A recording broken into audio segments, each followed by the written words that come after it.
You might notice that we do not mention the names of the hosts. This is intentional, as we want all the focus to be on our guest.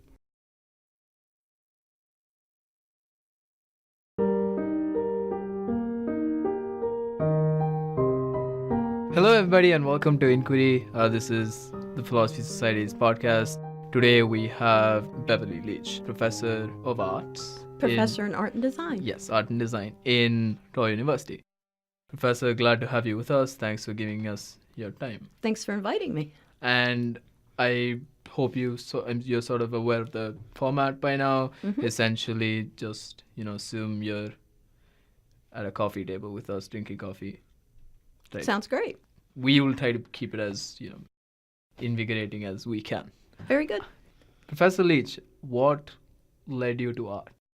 Oh, when I was young, like in 5th and 6th grade, it was something I could do fairly well, maybe better than some of my peers when I was that age. And I wasn't very proficient in mathematics or reading, but I was good with shapes and colors. So I guess maybe when we're young, we gravitate to things that we know we can excel in.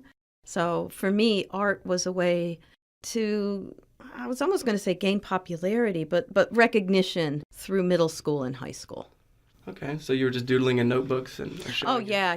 I was one of those kids that would draw in the margins of the books and make like little flip characters. Do you know what I mean? When you flip like a stack of paper and you draw little stick figures. Where do you think the need to do that comes from, though? For you personally? Maybe you can answer in terms of where that need comes from generally in humans, but personally, where does it come from? I can really only address it for me personally, because I think for each human, there's a different process or reason that people pursue creative endeavors, not even just visual art. But I think for me as a visual artist, well, now as an adult at the age of 57, and I look back at middle school or high school, I would like to think I had a lot of friends. But in reality, I didn't. And I spent a lot of time at home. My parents had a basement area that I could basically do whatever I wanted. My dad was good with his hands, like a mechanic and a woodworker.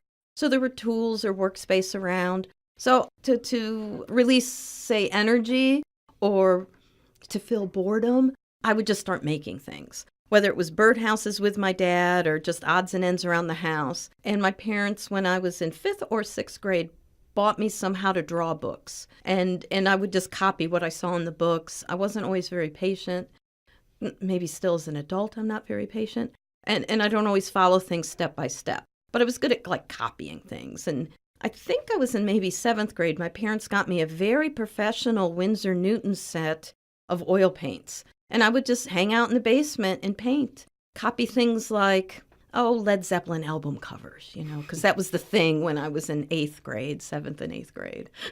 Okay. Now, besides those how to draw books, did you take any lessons as a child? Or? Just what you would have in middle school and high school. Okay. And I sometimes, especially in high school, this is probably a bad thing to say as a professor, sometimes I would skip my academic classes and hang out in the art room.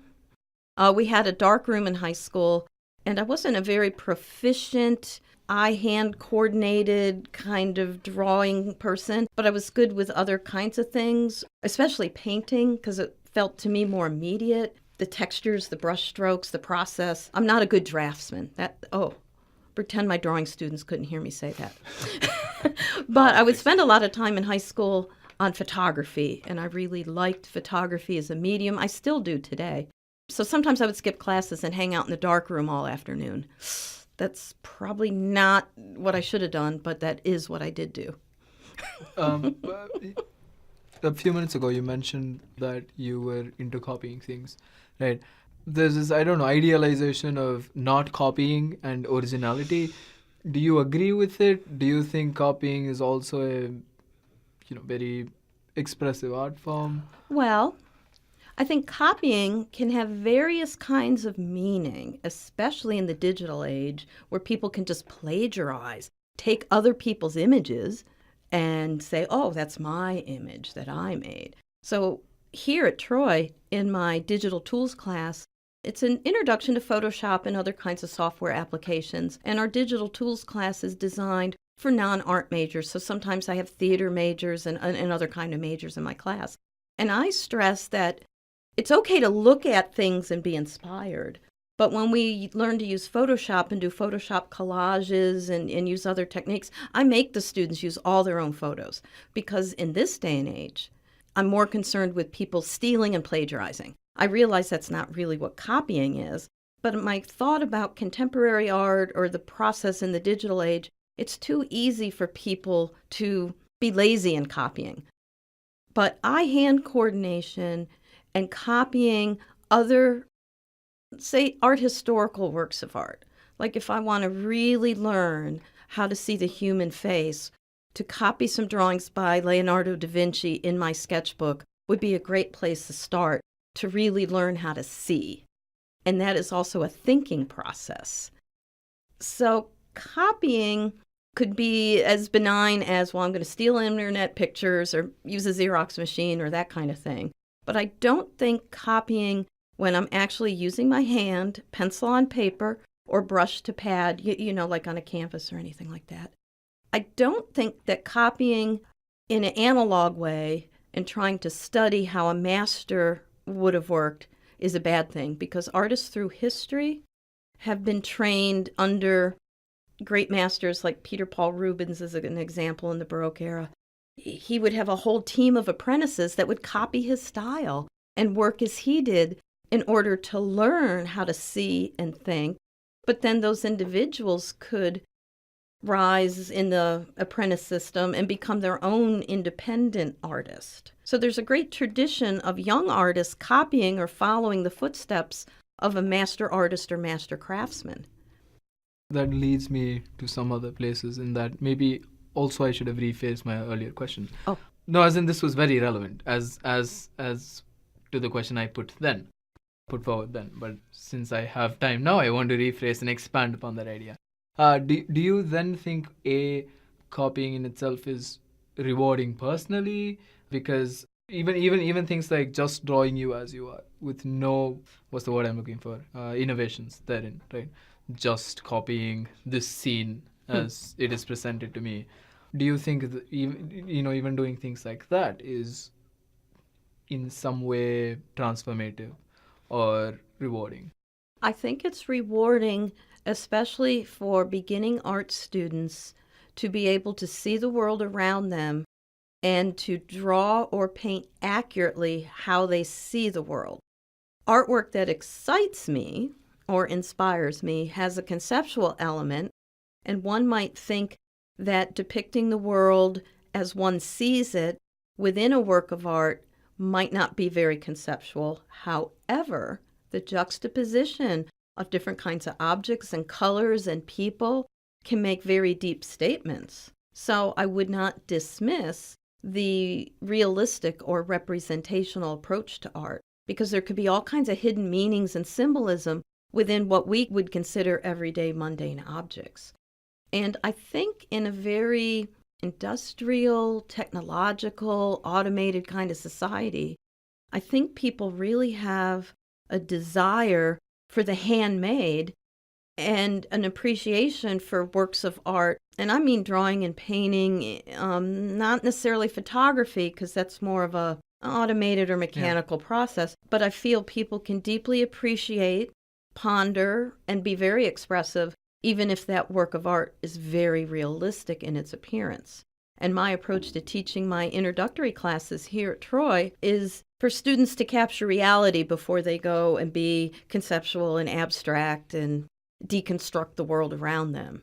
Because there are basic principles and design elements that tie together works of art. And I feel that we as artists, if we learn how to depict what we see, we can also master things like value, light, texture, and then make our works of art that might be what would appear to a person's eye as non-representational or extremely abstract stronger, because we understand the physics of the world around us through trying to capture that.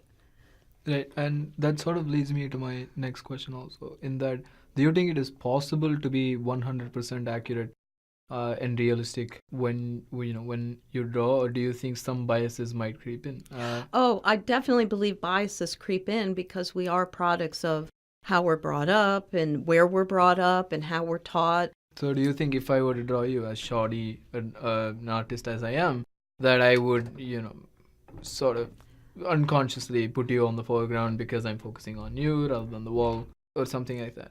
Well, I think you would inherently probably, if I'm your subject matter, obviously focus on me. But I think what I was interpreting what you were asking was, would our approach to how we paint a certain subject maybe reflect ideologies Sure, or yeah. prejudices we have already? Yes. That's And what I meant, yeah. yeah, and I do know contemporary art, artists that focus more on concepts and ideas, push those boundaries and really make strong social statements. And in a very realistic representation of something, I do feel that an opinion or probably a preconceived notion can be present, but each individual viewer brings their whole life history to whatever it is they're looking at. A viewer could have preconceived notions against men, women, or specific races, and when they look at works of art that depict these people, just dismiss them. You know what I mean? Yeah. Yes. I know some of your students I've talked to, or maybe not your students specifically, but students here at Troy studying art, they'll oftentimes, when they're just practicing in the rigid system, the practices that you have to lay out, they'll oftentimes try to sneak some of their own things in, just in the very realistic things that they have to make for classes. Yeah, I think it's important to have ideas.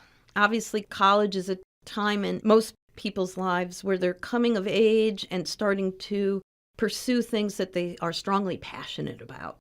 And I do feel the artwork I'm personally attracted to is art that reflects an artist's opinion or social stance.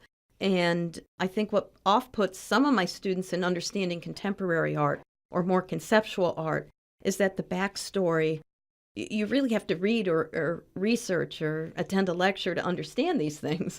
And some of my students reject being very abstract. They want to be very realistic because that's their comfort zone. And I think, well, when I was younger, I went to Columbus College of Art and Design, and it was a commercial art school, and it was an illustrative school, and we took 4 years of figure drawing, and I never felt my draftsmanship was as good as my peers, but it wasn't the kind of school where you just did conceptual work or very abstract work. It was basically, in the olden days, they called it a commercial art school. It's not like that now with technology, and it's very different now. However, I feel that my training in that kind of environment from 1978 to 1982, yes, I am letting the whole world know how old I am. It was good because I can bring that to students that are in a very digital environment where they can learn an appreciation for eye-hand coordination and learning to see and working with their hands and working with materials and find new ways to maybe bridge old techniques like painting and drawing, charcoal, graphite, and paper to the computer, to video. Because that's what artists do now. If you go into any museum around the world, artists are expressing themselves in multimedia kinds of situations. And for decades, since the 80s, people have been saying, oh, painting is dead. It's never going to die, because I think there's an inherent need within an artist to work with their hands and produce things that aren't just the click of a mouse or the click of a shutter. I'm not dismissing photography. I love photography and like to do it, but carrying things not just in the digital screen realm. And I know from watching different interviews with people that have founded studios like Pixar, that the kind of artists that these digital studios that produce these animated motion features, like Pixar Studios, they look for artists that can draw realistically and develop characters through the act of drawing on a piece of paper and understanding how light moves around a form. Some of my students are interested in animation, or, everybody's interested in video games at your age. You're in the video game culture. But when you look at those figures, even if they're an abstracted kind of figure, the realism of the three-dimensional world and how light travels around a form is very relevant. and seen in those games. And that's the aspect that you like about the games, is that they look like a real world, and it's because of light and shadow and the studying of the natural world around us. Just a comment on video games before my question. Mm-hmm. I think though in video games, there's an engine, and so the lighting is mathematical in that the computer plots where the light rays should go, and there's a God rays function, and it just hits the object. So there's no artistic element involved there. Well, a little bit there is, and the reason I say that is there has to be an artistic eye sensitive enough to program the computer to think that way. I can't really speak about computer science or programming because I don't know anything about that. However, I find it very interesting that I've seen very poorly done animation because it was clear that whoever was running the software program or putting it together had no clear understanding of the physics of the world in which we live and a sensitivity to how light hits the form. Now, I know there's so many different ways to do animation, and it could be very abstract, but some of the video games that look very realistic, there is a sensitivity and a very artistic eye to how that light is traveling, even though, yes, it's mathematical, yes, the computer programs can plot this out, but the human being has the final say. And these are teams of people working together to do these games and such. And it doesn't have to be entirely accurate or representational of physics in the real world as well, as long as it looks nice. And I guess that's where the artist comes in synthesizing what looks nice, despite not everything in the real world looks nice. Correct, yes. But you mentioned somewhere about how people bringing their own views into art and that what you now seek in artists and artwork is something specific. You mentioned an idea that you looked for these types of things in art. Has that changed? Did you seek something different in art when you started out? Would you say your opinion has now been refined, or that it has simply changed, that you just wanted different things then and you want different things now, and that you can't qualitatively evaluate both? That's a great question, and the answer is definitely. When I was a young art student, I was very attracted to abstract expressionist painting, and that paint could just be a process, and I could just appreciate painting for color and texture, and it didn't have to represent anything. It didn't have to have any meaning. It could just be beautiful and in this kind of almost spiritual kind of experience. I can remember one of the first times I went to New York City, went to the Museum of Modern Art, and stood in front of one of Jackson Pollock's paintings. And a lot of people will dismiss that like, oh, my 3-year-old can throw paint on a canvas and do drip paintings, la da da da da.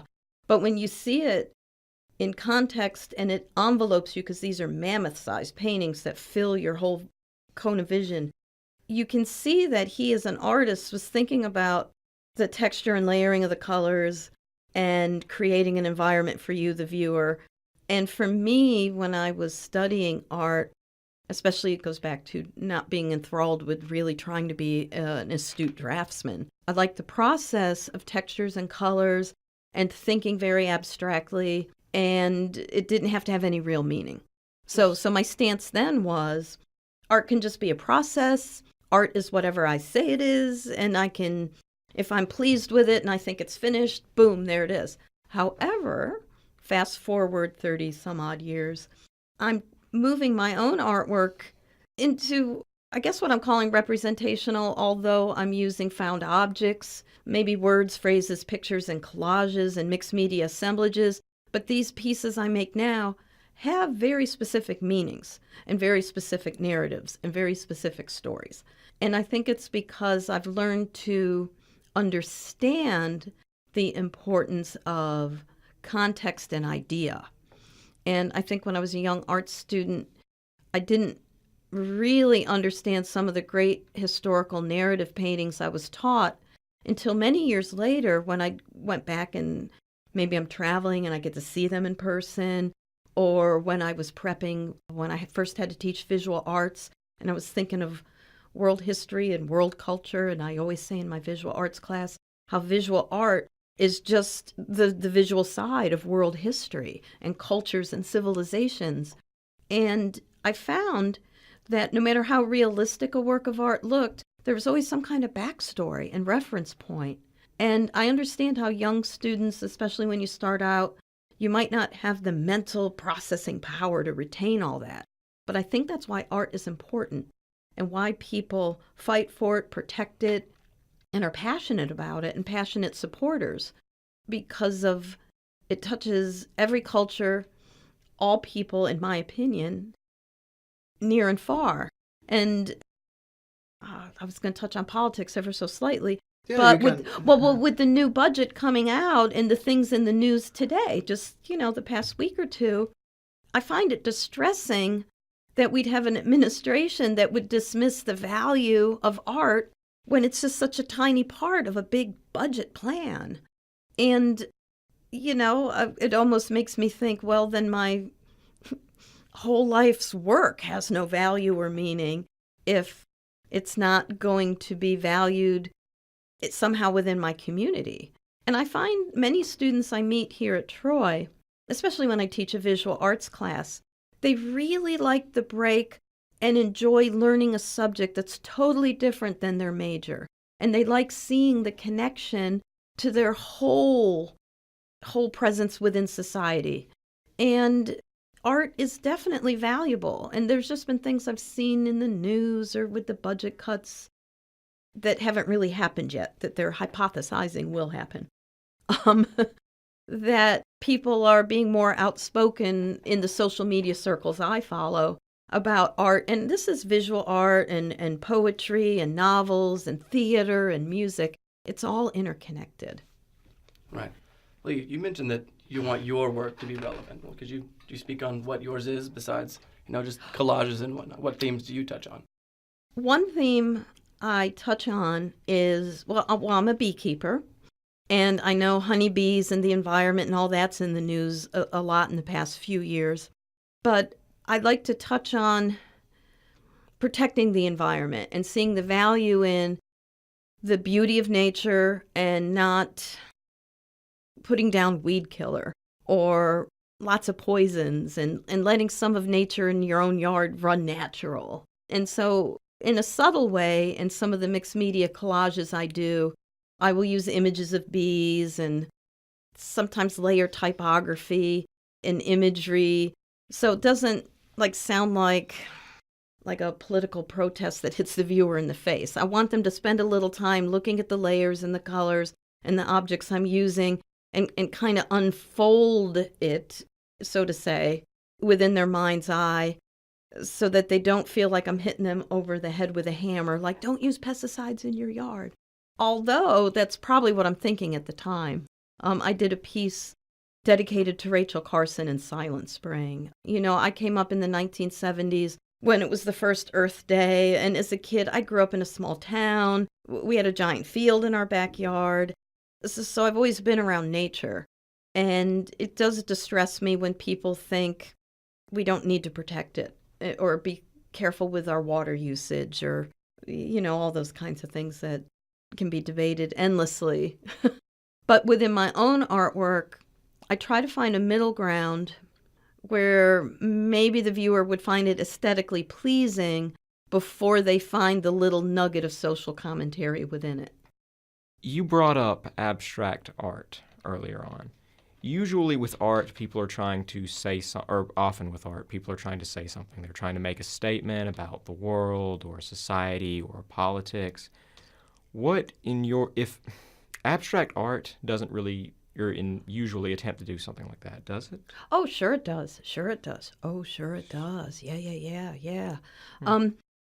Let me rephrase it and help you. Abstract art is actually extracting from the world around us, and it isn't as non-objective as you might think it is. For instance, you can probably visualize a Jackson Pollock painting, and you wouldn't recognize any element of the natural world within it, would you? Because you would just think of layers of color and drips and textures and such.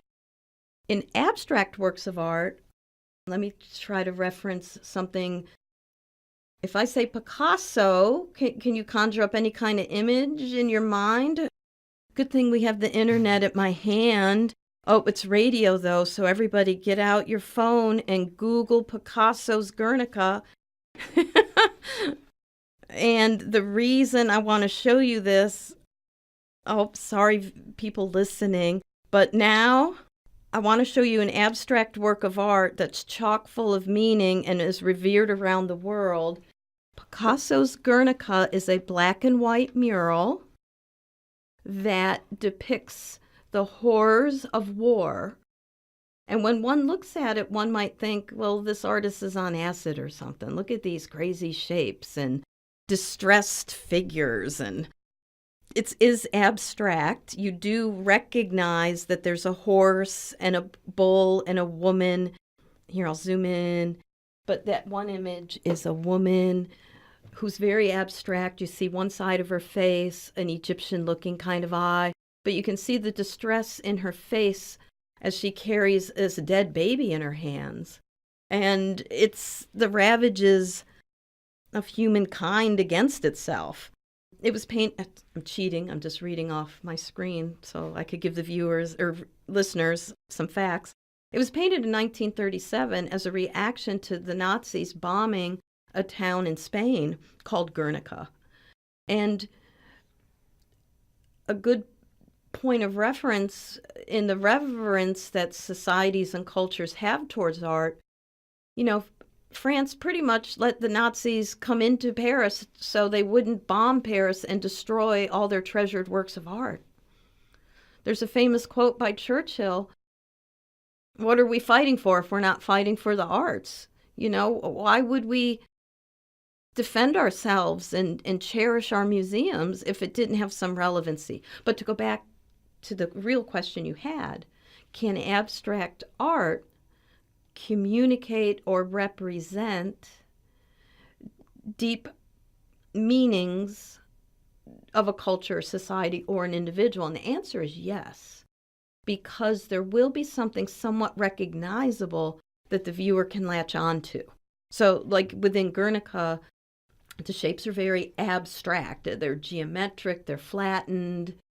It's not how we would see light travel around a form at all. And Picasso purposely had chosen just a value range of black, whites, and grays to show the darkness, the tragedy of this bombing. And there's a replica of Guernica that was put into the United Nations building when it had first opened in the conference center there. So it's an example of art that is very abstract, but holds meaning to multiple cultures. I hope that answered the question. More, yes, ma'am. Yeah, I'm sorry if it didn't. No, I believe when he said abstract art, he had in mind just absolutely abstract, just colors everywhere. Right. You mentioned Jackson Pollock, splatters everywhere. The only reason I mentioned that is because I thought it would be something you could visualize in your mind's eye that you would be familiar with. When I teach visual arts, this is something we talk about a lot. And of course, I'm showing the slides to the class. And I put a very clear definition on the difference between abstract and non-objective.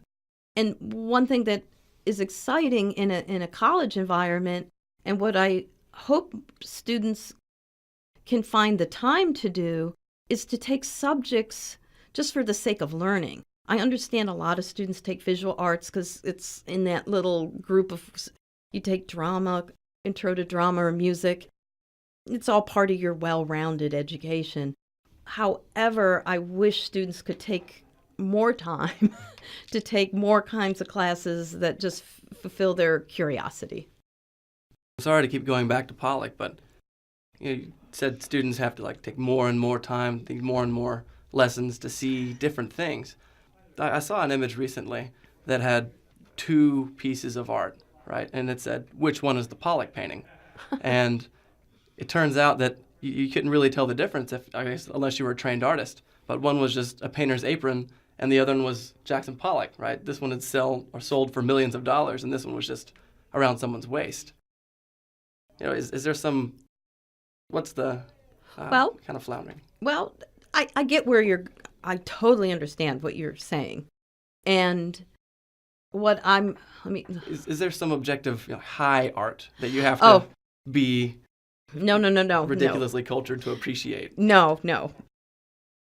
You don't have to be ridiculously cultured to appreciate. You're exactly right. But I think the analogy or comparison, and this is where many people will say, well, my 2-year-old can paint like Pollock. However, in a historical context, okay, and we could probably use any subject, Pollock was on the forefront of an ideology and approach that stems out of the Beat generation and America coming out of World War II and kind of rejecting the prior generation's rigidity towards, say, religion and social ideas. So Jackson Pollock, being in the moment and doing these drip paintings, is actually part of a zeitgeist that's going on that's reflecting back to Zen and being conscious of just the moment in time, that there is no past, future, you're just in the now. And yeah, I see the look on your face. So what makes that work by Pollock in a museum is the whole backstory to it. Now, could I cut a piece of the apron off, put it in a frame, hang it on a wall, and enjoy it as a work of art? Yeah, I have work by my kids all over my house that I love. I have works of art that I respect by people that are self-taught artists. They didn't go to fancy art school or college or anything. I can appreciate the value of how something looks.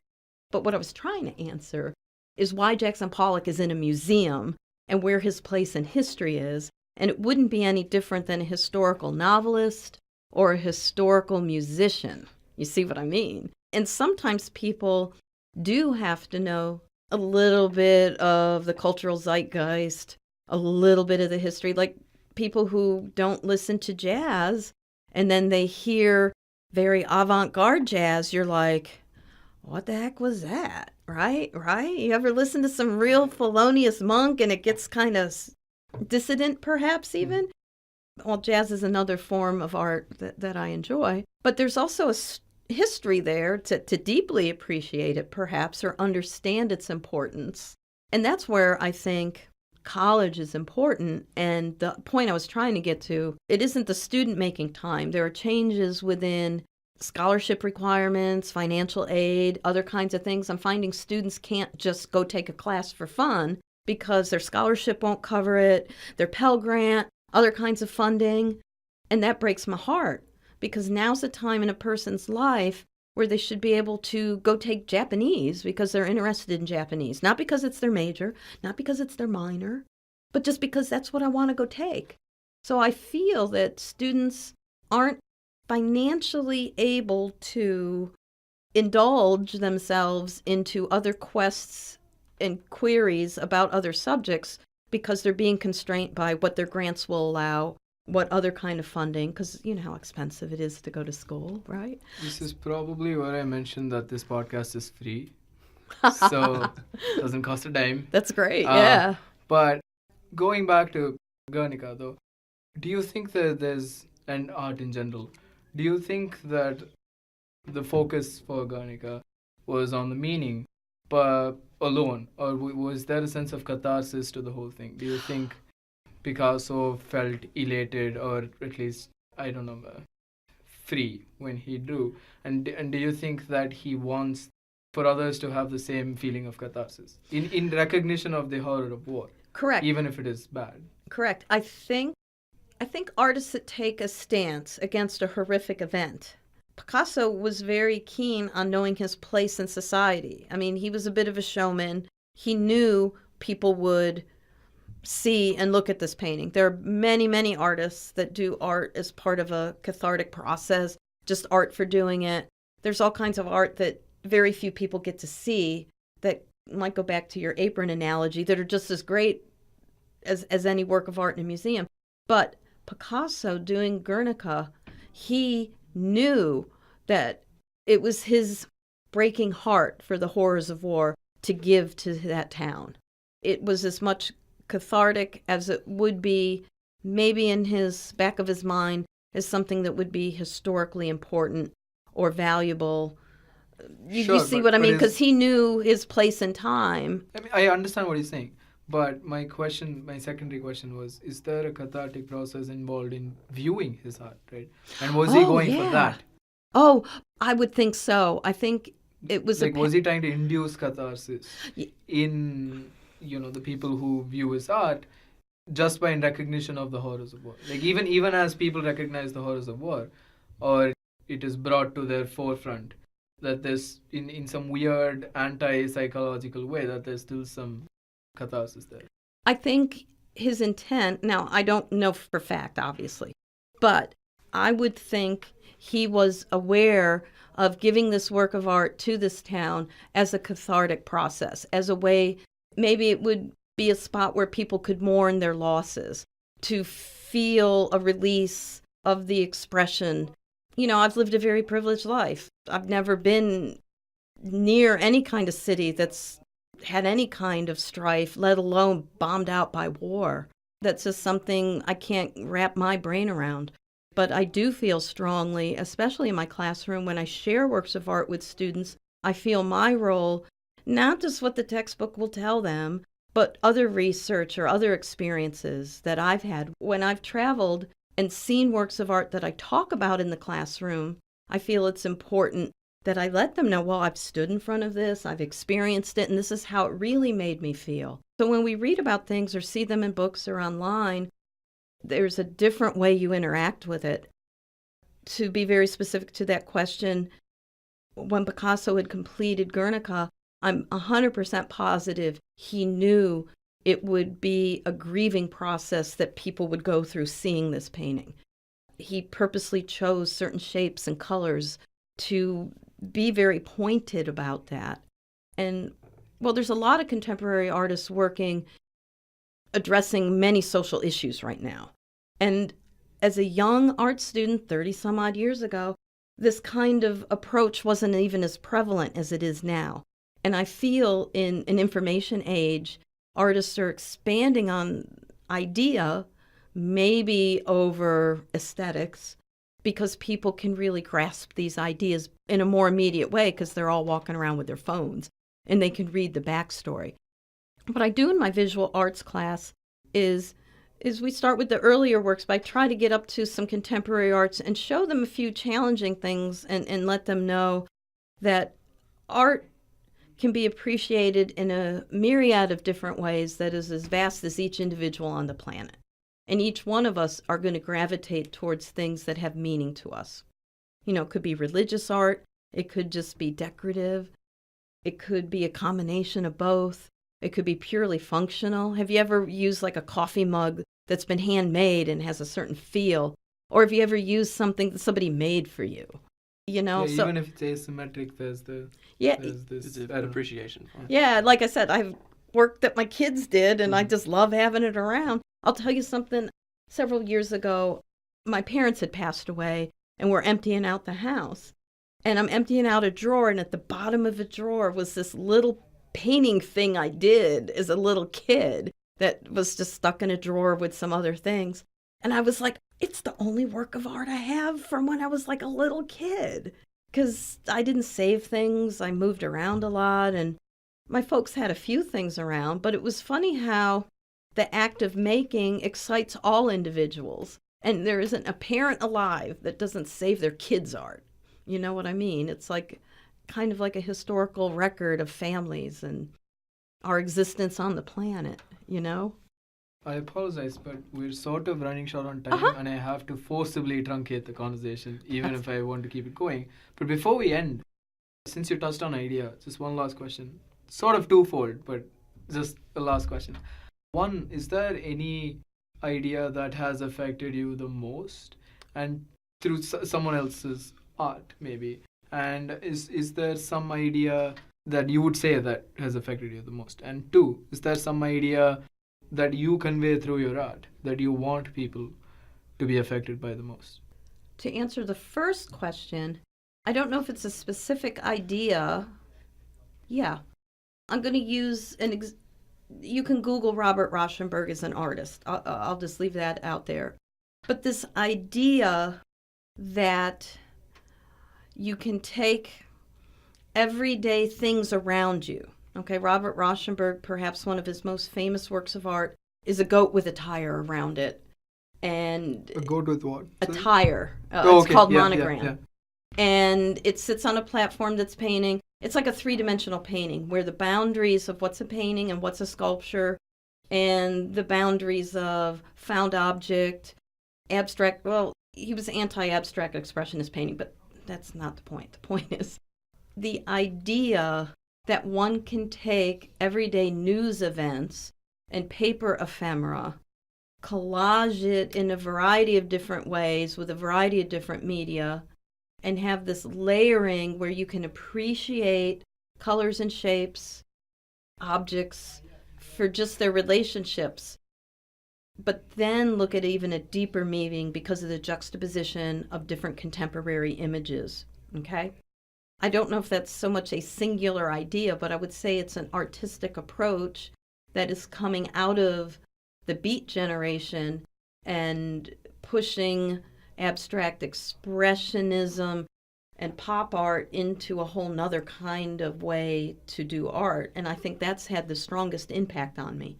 When I was in school in Columbus, Ohio, I had seen an exhibition of Robert Rauschenberg's work, and it was called the Hoarfrost series. And I think that one exhibition and that one body of work had the strongest impact on me as an artist, even to this day. An idea I hope people glean from my works of art when they see it. Some of my art is just whimsical. There's no heavy, deep meaning. So I'm hoping sometimes people can just enjoy it for the colors and the objects and just the playfulness. But then I do have works of art like the altarpiece that's dedicated to Rachel Carson. At first glance, it just looks like ceramic birds all over this altarpiece-like object. But I hope people spend time looking through the layers and then pondering for themselves what meaning I'm trying to bring to it. Because sometimes there's actual words. Like on this altarpiece I'd done, it says Silent Spring right on it. But not everybody knows what that means, right? Unless you know who Rachel Carson is and this pivotal book in the environmental movement, you might not know. And you might think, well, these are pretty colors and you got all these ceramic birds pasted all over it. Is she just meaning the birds aren't singing because they're ceramic? You see, people could look at it not necessarily as a deep pro-environmentalism kind of meaning. They might just look at it as a decorative, whimsical piece of art. I don't know if I really answered your question. No, but that's not the point. The point is to, just explore. And Correct. so we did end up exploring, even if the more you don't answer my question, the better, because the more ground we cover, right? So I appreciate that.